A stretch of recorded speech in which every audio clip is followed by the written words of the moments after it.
আসসালামু আলাইকুম, আমি জান্নাত। আলহামদুলিল্লাহ আমরা সবাই ভালো আছি। আপনারা সবাই কেমন আছেন? আজকে বানাবো বলতে ফার্স্ট টাইম ট্রাই, দেখি কি হয় রেজাল্ট। তো এটা কি নাম দেবো আমি জানি না, যেহেতু নিজের মতো করে কিছু একটা ট্রাই করছি।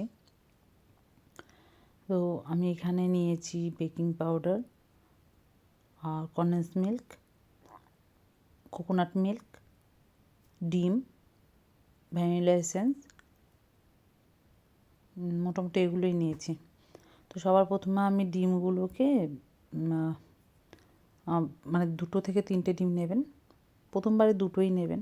তারপর ডিমটাকে ভালো করে ফেটিয়ে নিয়ে এখানে আমি এই ক্যানগুলো ওপেন করে নিচ্ছি কনডেন্স মিল্ক আর কোকোনাট মিল্কের। আপনারা যদি ফ্রেশ নারকেল কোড়ানো দিয়ে করেন এটা আরও বেশি টেস্টি হবে আই থিঙ্ক, জানি না, এমনও ভীষণ টেস্টি হয়েছে আলহামদুলিল্লাহ। কিন্তু আমার মনে হয় ফ্রেশটাতে আরও অনেকটাই বেশি টেস্টি হবে, এক অদ্ভুত রকম টেস্ট।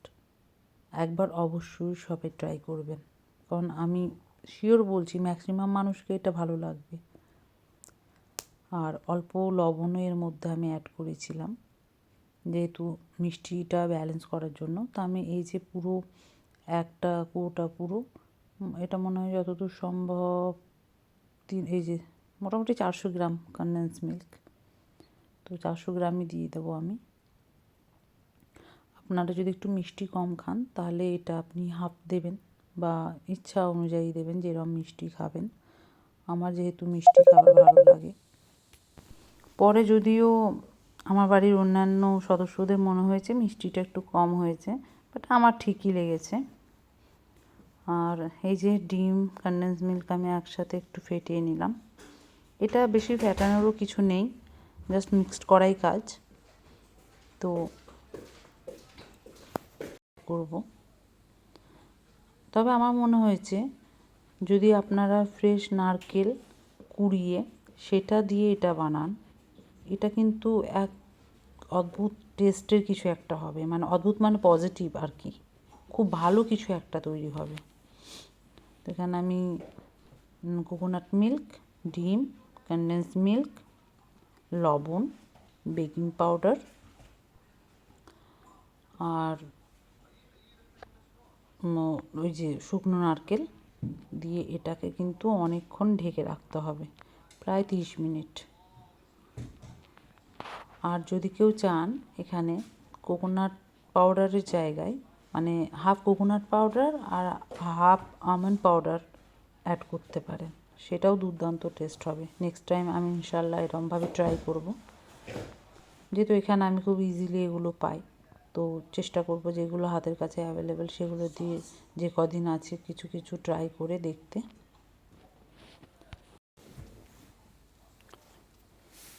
তো হ্যাঁ, সরি, মাঝে একটু বাটারকে মেল্ট করে দিয়েছিলাম, খুবই অল্প পরিমাণ, একদম সামান্য, ওই 2 চামচ, মানে 2 স্পুন মতো আর কি।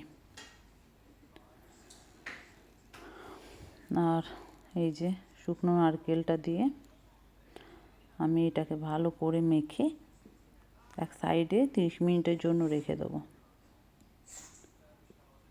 কিন্তু গন্ধটা আমি জাস্ট মানে বোঝাতে পারবো না, একমাত্র যারা থাকবে সেখানে তারা সবাই আপনাকে বলবে কী বানানো হচ্ছে।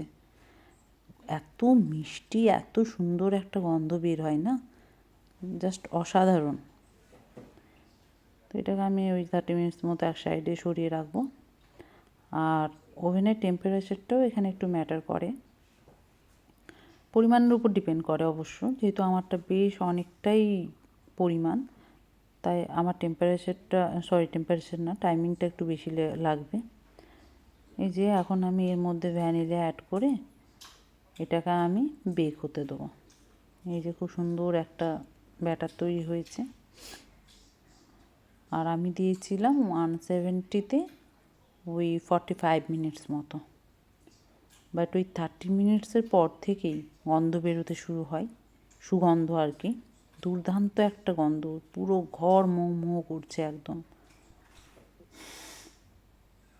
এই যে ভ্যানিলাটা লাস্টে অ্যাড করবেন,